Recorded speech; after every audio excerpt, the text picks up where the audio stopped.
Hey guys, Andy back. This time with a brand new rap, and I don't mean rap as in a new case of. We better not go there. Back on the rumour mill, so it's sort of game season, E3 season. You've got state of plays, things along those lines popping up nowadays. And one of the latest rumours that we've got is Hideo Kojima, or now a confirmation, is partnering with Microsoft Studios to release his new game. There's nothing concrete into what this game is. What it might be, it's just speculated at this minute. So this video is just basically a breakdown, sort of what we know, what we're speculating, what it might be, and sort of whether we should be excited or not. So first of all, Hideo Kojima, the guy we all know and love. Obviously, most of us know him through the Metal Gear series. Most of us I've played through those, and then he's got a few others like the Zone of the Enders, Police Noughts that were sort of the other games, and then he's done a few other bits and bobs in between that sort of had mixed response. His last being Death Stranding, I believe, which again had sort of mixed responses. Partnering with Microsoft Studios, who again have been sort of criticised and praised at the same time. So we're here just to sort of dissect things, you know, see where we are, what my feelings are, and what may or may not be. So, Kojima, we'll sort of go through his lot of gaming. Who is he for those that don't know? So, as I say, I mean, if we bring up his wiki page, we'll bring up his games. So, he's been in the gaming industry a long time, through the mid-80s, all the way up to Death Stranding, and then we've got Overdose, which I think is the game that's coming, which I believe was leaked, or a reporter mentioned that he'd seen a trailer for.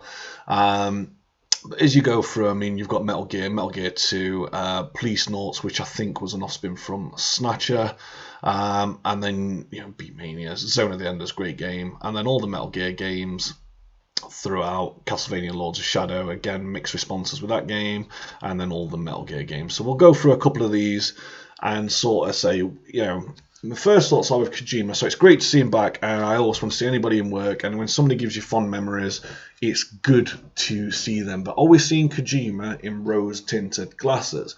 Now, as we go through this game, as I say, I'm ancient now. I've had experience with a few of these games over the time. So Metal Gear 2 Solid Snake and Metal Gear were my first. So Metal Gear was a game I knew nothing about. I was only a wee whippersnapper, and I didn't play it until around 1990 to 1991. And the way I got my hands on the game was I had a Nintendo Entertainment System, and my nan, bless her little cotton socks, I think picked it up out of a bargain bin, and I was presented with this Metal Gear game with Kyle Reese on the front, which I recognised from the Terminator franchise, because yes, I was watching Terminator and Predator and all things cool in the early 90s, because that's how life was back then at a very young age. So the first thing we noticed was Kyle Reese, and I thought, I cannot wait to kill some Terminators. Loaded up the game, popped it in, and I was not killing Terminators. I couldn't even get past the first screen with broken text, text that had been badly translated, lasers and all sorts of things going off that just died. So I had a bit of a hard time with this game.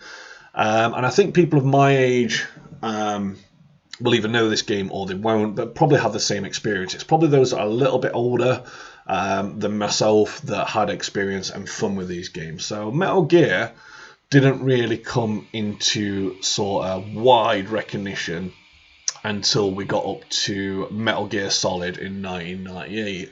And this was the game that blew people's minds, and I think is what is most widely associated with Mr. Kojima himself. Tactical espionage action, Metal Gear Solid, or Shadow Moses, and we also got the Twin Snakes iteration a bit down line on the GameCube. But Metal Gear was one of those games. There's a couple of, for me, each system sort of, up until recently, up till probably the PlayStation 2 days, I'd say, but maxing out on the PlayStation 1, every console had its mascot, but also the game that everybody played, everybody remembered, going back to, your Asteroids and your Pac-Mans and your Galagers, moving up to your Marios and then your Sonics, even Shinobi series, Streets of Rage, Golden Axe. They were like them games that everybody now, even when you see compilations, them games are there. With a PlayStation, obviously it went from sort of your old school consoles your Mega Drives, your SNESs, even Amigas and things like that. It moved on to this new 3D era, which, when you think about it now, it was mind-blowing 4K high definition. But in reality, when you go back, it's a bit painful to watch. But one of those games, along with your Final Fantasy VIIs, you know, in GTA sort of coming in, but Metal Gear Solid was that game that everybody in the playground was playing, and I think where Kojima's name sort of went global, as it were. Great game, great mechanics, great graphics at the time. Having the code, I remember at the time a lot of people having chip PlayStations and things, and people, if you didn't have the code on the back, you couldn't do a certain part, and you know, doing things. I think there's a part with Sniper Wolf where you had to get a wolf to wee on you in a box, if I remember right. You had to lay in wolf wee so the wolves couldn't get you. The Psycho Mantis swapping over your controller, and they'd read your memory card. You know, why has Liquid decided he's going to undress you and rub Vaseline on your chest and fight on top of a robot while you're unconscious? Brother. Great memories, fantastic. And this is my concern with Hideo Kojima at the time, because with this game, it depends which Kojima we are going to get. Because up until this point, I mean, while Police Notes was a good fun game, it wasn't, you know, something that people got into, because like it's a graphical adventure game, so it wasn't something everybody was playing and were probably widely missed by a lot. A lot of pieces are probably played, you know, in different countries and continents, but Metal Gear Solid is the one that we all know. After this, it was, I mean, obviously you've got the Game Boy games, which, you know, while before nobody really cares about. You've got Zone of the Enders, which was PlayStation 2, I believe, which was sort of, you know, again, great. My mate showed me and it blew my mind, flying around this giant mech. Great game. But then we move on to the next one, Metal Gear Solid. Now, I personally love this game, and I don't know which I played more, either Shadow Moses or Sons of Liberty. I bought it off a mate. He paid 60 quid for it. He couldn't get into it, and I think I'd get him out. I was like, I'll give you a tenner for it. And I loved it. I loved riding. I loved flipping around, holding your Gucci's, you know, down a corridor. I loved everything. I loved the characters. I loved the little things of getting in the lockers with the Playboy photos. Was fun for a teenage boy. You'd got you could slip on the poo of the seagulls. Again, loads of little nods in there, and then obviously Snake was in the background for the most part. You had the fun, like seeing me like being a bit of a movie buff. You had Jack and Rose and like, oh, it's on the sinking ship, it's Titanic and this, and yeah, I even remember playing the demo on the ship at the beginning, and I can't tell you how many times I played that demo trying to perfect it. So I think this is the sort of highlight and pinnacle of Kojima for most. But again, Metal Gear Solid wasn't loved by all. Number 2, should I say, Sons of Liberty. It received a very mixed bag. People didn't like Raiden or Raiden, however you want to say it. They wanted to be Snake all the way through, and obviously I know they brought the VR missions and things out later down the line, and mods were added, and you know, DLC if you like, or revised versions of the game. But it still wasn't loved by everybody, even though it was greatly received. You've got Bokkai, The Sun Is In Your Hand. I'm not sure how many people around the world love that one. Zone of the Enders 2, good game, not as good as the first. And then you got the Twin Snakes, which I mentioned. Again, good remake of the first game on GameCube. A lot of people loved it, but though not as much as the original. And then you move on to Snake Eater, and this, to some, whereas the pinnacle was Shadow Moses for me and the Metal Gear on the PlayStation, Snake Eater was a very close second.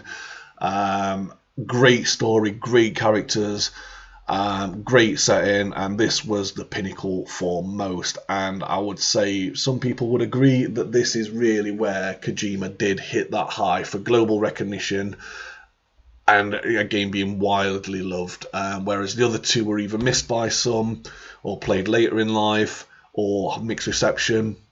And mainly positive. This was the one that got all the positive reception, and again, little things that you could do to sort of kill different characters, like you could fake your death at one point. I think that was a boss or an area that got me killed, where you got like a cyanide pill and you had to take it to fake your death or be brought back. You had the the old guy that you could fast forward in time and he'd die of old age and things like that. Just fantastic game. So these glory years here, you look at Metal Gear in 98 up to 2004 were probably the glory years. So he's got these years here that he's really high, and this is where everybody's perception of Kojima comes in. After this, it goes downhill a little bit. So we've got Metal Gear Acid. I did try playing this on the PSP. I couldn't really get into the concept of it. I know people liked it. Everybody's welcome to what they do. Lunar Nights, again, not really something that people get into. The Portable Ops, things along those lines that just didn't really get involved. Obviously, it was involved with Super Smash Bros. Just basically it says there actually, designed the Shadow Moses Island and obviously gave Willing to Snake. The mobile game, and then we move on to Guns of Patriots, the one game that I bought a PlayStation 4 for, and I wouldn't say I'm widely disappointed, but it was just so cutscene heavy that it'd be 3 hours of a cutscene, 5 seconds of gameplay, and then back into another, and I think people fell out of love with the series, with Mustache Snake, and, it went a little bit too off the rails, and while people sort of liked it, I don't think people loved it. Some will, of course. I'm not saying everybody. But the wheels have started to come across. Metal Gear Online, nobody wanted. And then we just moved down. You've got Lords of Shadow, Peace Walker, things again, games that just did not hit where the previous games had. Lords of Shadow, Castlevania, one of my favourite franchises. But again, people want a Symphony in the Night, or those earlier games, or even some of the Game Boy games, even Harmony of Despair and things like that. They're what people wanted. And with Lords of Shadow, it wasn't a bad game, but you've got Devil May Cry sort of taking over that area of the market. Bayonetta, I think, was just creeping in. That got its market. The Lords of Shadow, no by means a bad game, but it just wasn't everything people wanted, and it got ignored for the most part. And then we've got Revengeance, which was a good fun slasher, but nobody really cared. Ground Zeroes, where everybody couldn't wait because Kojima back, and then you got the Phantom Pain in the Metal Gear series, which again people have a mixed feeling about, especially with the online component. I personally didn't feel it was a bad game. Obviously, we'd lost David Hayter at this point, which it's like, well, that's not Stake. You've got Kiefer Sutherland in. There was the big thing about Quiet and whatnot. I didn't mind it. I thought it'd come away from Metal Gear a little bit. It could have been called something else. I do feel that the Metal Gear name was sort of tacked on. And again, not hated by any means, but not great. And then we got Death Stranding, which is just, sort of like a weird... I've had a quick go on it on the PlayStation. It's not something... It's got an intrigue, and I sort of keep myself playing, but I'm not sucked into it. It's a very niche game. Again, didn't set the world on fire. And then we have, in the middle, which leads us to his new game, PT, because we got, obviously, the reveal with Guillermo del Toro, I believe, when we got Silent Hills released, or announced, with Norman Reedus. They did the PT game, which was like a teaser, the playable teaser on PlayStation only, and everybody was excited that Silent Hill was coming back, Kojima was attached, and Del Toro was attached, and it blew my mind. I was Xbox only. I had a console, PlayStation at the time, but Xbox was the main thing, and I was a bit bummed and hoping it was getting announced for the Xbox, because that was my mainstay. I'm now sort of over in the PlayStation camp a little bit more. I've got the Series X, I've got the PlayStation 5, but that's by the by. Anyway, time went on, and it sort of went more and more quiet. The PT demo eventually got pulled. You can only play it now if you know somebody who had it, or if you downloaded it prior.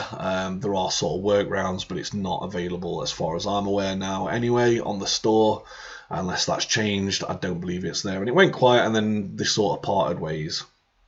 And then there were rumblings what were going on, whether it was going to be a Pachenko game, whether the IP was lost, whether somebody was going to pick it up, whether Kojima would do his own thing with it, who'd acquire the rights, and nothing really happened until, I'd say, a few weeks ago realistically, but over time there's been rumblings of this game Overdose. Now that brings a character in from Death Stranding, or at least the actress from Death Stranding, and apparently it was rumoured that Somebody had seen this video of a girl walking down a corridor, and it showed it could be played in third or first person, or at least gave you that feeling that you could. And also, it had sort of a Silent Hilly vibe. It was definitely horror. There's somebody walking down with a flashlight, and then I think something happened and Game Over appeared on the screen, and it says, "Oh, coming soon, Hideo Kojima." And it went quiet. And then these rumours have been popping up now that Kojima's working on a game. That's not Silent Hill. This is from Bloody Disgusting. It's all over the internet, though. But this is just a site I use, and I picked up and I thought we'd do this video. So Margaret Qualley, who played Mama in Death Stranding, walking through dark corridors with a flashlight in third person. However, the footage also suggests the game can be played in first person, which we mentioned. Footage ends with a jump scare, followed by a typical Hideo Kojima game, text, and the title, Overdose. So we've got summer games coming up, which and happening around now. We've had all these, we've obviously Bethesda. It's the time of E3. Usually everybody's doing their own thing now, where this game may or not be released. But he's also put out that he's now partnered with Xbox, and that the game's not anywhere near close to being done. He's got something to reveal soon. This came available through the Bethesda showcase, and then it obviously gives this cryptic, it's a completely new game. No one has ever experienced it before. He's going to use Microsoft Cloud technology. We all know how that's worked out in the past. He's making some time, and he's working with Xbox Game Studios. So at the minute, we've got a game we know nothing about. We don't know what it is. It's speculation. And we've got Hideo Kojima. So do we see him through rose-tinted glasses? Now, that's for me to have my opinion on and you to have yours on. It's nothing is ever writ in stone. For me, I worry that people are going to overhype. Now, it may be perfect. It may be the best game on the planet that we've ever seen, and better than any Silent Hill and any Resident Evil and all the rest of it. However, it may be something that just gets lost in the fray. Like Zone of the Enders has done in certain countries, like some of the Metal Gear games has done, like, his Police Noughts that's been happened, like some of these other games. We're seeing that sort of golden era of Kojima, and are we reliving that in the back going, oh, wow, and then obviously the Silent Hills hype. We don't know. That's for open speculation, and then it's down to you make your opinion, and that's what we can do as people and as gamers. When this game lands, as trailers come out, you're either going to love it or you don't. You can sit on the fence. It might be okay. It might be something you played through. It might be something that you don't ever care about. But I feel what could hurt it is that speculation of people holding Kojima in higher regard of the quality that it has produced. Now, I've said these games, don't get me wrong, I'm not slating any of his games at all. I'm just saying that people perceive things, or you may not, to be of a higher quality than they are. So that's one issue. Now, it could be he's back on form, but if you look at his Death Stranding game, again, not a terrible game, it's just not for everybody. And I think that's as Kojima is. He doesn't want to make games for everybody. He wants to make games for himself. And I think that's why some of the quality of these games, I must say, is even though his name was behind it, he was sort of falling in love with, studio interjection and people getting involved and taking his vision away from him. They wanted to appeal to a mass market, which Kojima's never really been behind. So if he's got, full creativity over this, and it's Kojima Studios, and he's pushing this out, then it might be great. However, look at Death Stranding again. On PlayStation, which, the quality of the game, you can't take the quality of the game and the movement and how things happen, and the quality's there, but it's just not a game that resonated with everyone, which Kojima doesn't mind that. And obviously there's a Death Stranding 2 coming, I believe, so it must have done well enough to get that accepted. But PlayStation, usually with any single player experience, they usually are pretty astounding, like technically and quality. And even going back to sort of Infamous Second Son, I played that again the other day. It still blows my mind. God of War, Horizon, even the Astro Playroom, unreal games. But we've got this notion, as I say, and sort of perception of Kojima, but we've just got to sort of realistically look at what he's produced, what you as an individual and what I as an individual have actually enjoyed, and what we didn't, and not hype him as some messiah to gaming. And overhype it and hurt the game that way. Hopefully it is, touch wood, the scariest game on the planet. It brings back those original Silent Hill vibes, but it does something completely off the rails, and we all fall in love with it. But it's not just Kojima, it's Microsoft. And as I say, I've owned generally every console over time, mainstream console and some not so mainstream. I have predominantly, even though I've owned every console iteration, for the past, well, since Xbox 360, I've predominantly been, until these last couple of weeks or so, been an Xbox mainstay. I've also had the PlayStation, I've also had the GameCube, the Switch, the Wii U's, things like that in between. But Xbox has been my go-to. And PlayStation, and I fell out of love with it. And this has happened a few times over the past few years where, I mean, the 360 was a good console. It had its issues, but there were never anything amazingly groundbreaking that was console exclusive to myself. I've never been a fan of Halo. Gears, I think, come tired very quickly. Racing games, I prefer arcadey types. You need speeds, whereas obviously Xbox has Horizon, but again, it just doesn't sit that well with me. So I'm not saying that they're bad games, they just don't resonate with me. And even some of the multi-platform games, I mean, there's been your Red Deads and Grand Thefts and things like that that have been amazing. Not so much Grand Theft Auto 4 to myself, but everything else, 5. Great. Red Dead Redemption blew my mind at both times, but they're multi-platform. So if we look at Xbox, and Xbox over the time, to me personally, has never done anything or released a game that has gone mind blown. Like this is like we said earlier about Metal Gear 2, Sons of Liberty, Shadow Moses, your Final Fantasy 7s, Sonics, Mario's, Zelda's, Uncharted, Horizon. It's never given me that game that's going to stand the test of time and people are going to be talking about forever. It's never done that to me personally. There's been some good games like Ori's popped up every now and again, but it's never ever got there. Even with its exclusive games, while they've had the quality and fidelity there, so you look at Rise, Quantum Break, 2 that come to mind, they looked amazing, but nobody loved them and nobody bought them. And they were quite shallow games when you got into the meat of it. Quantum Break not so much, but it was still, I think they went a bit too ambitious with it. They got Sean Ashmore, who I'm sorry to say nobody really cares about. The series that was meant to be integrated with it that nobody cared about. And nobody cared on Xbox. I mean, Xbox are really a crowd that come from PC that have been predominantly online gamers. So all these, like Rainbow Sixers, PGR at the time, things like that were all online. That's what Xbox has built its infrastructure on. And that is its strength, online gaming, whereas PlayStation and your Switches and things like that are more for the single player experience and the quality of game. Then what got me excited, and I love the game, and I will say this is the only one of the generation that's not been multi-platform that actually sort of blew my mind. I loved it. I fell back in gaming, was Sunset Overdrive. That game was produced by one of Sony's babies, as it were. They didn't want to live in Sony's shadow.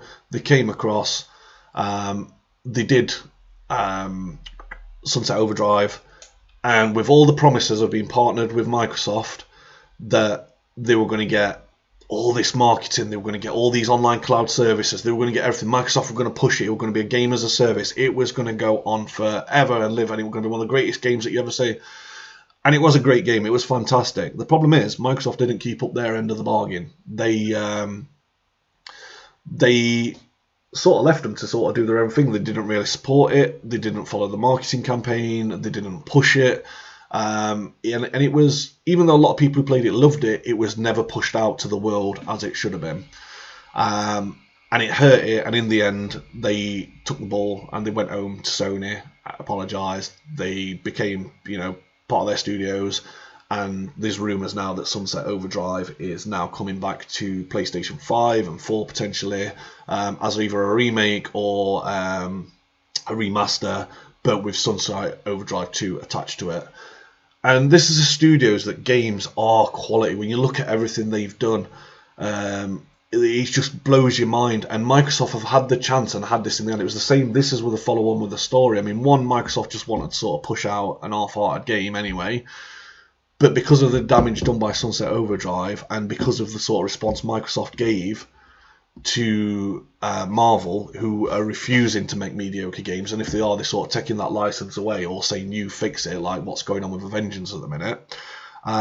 They lost Spider-Man, and Sony showed that passion and these studios, and they got Spider-Man as an exclusive. They got Wolverine as an exclusive, and this is what's worrying to me.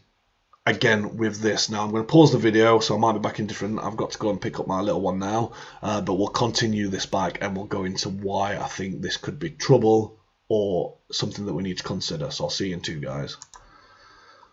Okay, so we're back. I'm sorry about that. I had to go on a run, pick my child up. So so where we were was with Microsoft, and obviously the promises that they made, and they've picked up all these studios over time, and they've acquired with them. But and I know it's early days, but they've still not done anything with them yet. Now I know there's games coming out. We've just had the Bethesda,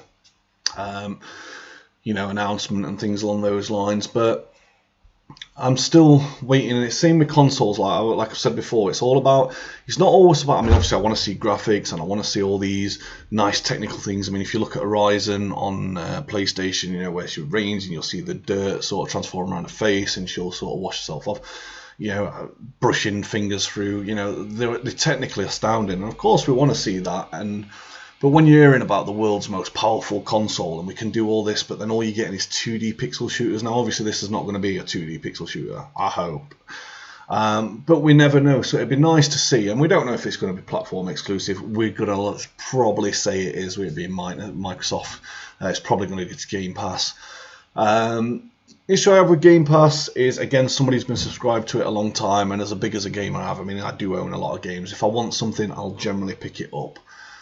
But Game Pass to me has become a bit of a graveyard, and the reason I've cancelled my subscription to it is because the games that go to it, now obviously you get your first party exclusives, and I do presume it's going to change, but a lot of the games that end up on there tend to be ones that are not selling that well or not going to sell, and people just want a quick blast over the weekend, something a little bit niche. I mean, for the casual gamer and below, somebody who maybe can't afford a lot of games or no, it's a great little service. You can't complain. Netflix for gaming. I know Sony have sort of changing their model of what's going, but Sony don't have to put their day one exclusives on there because they know they'll sell. They've got confidence in the quality. You'll never, touch wood, or I'd like to presume you'll never see a GTA on there or a Red Dead on there on day one because they know they'll sell, and they don't need to publicise them and things like that.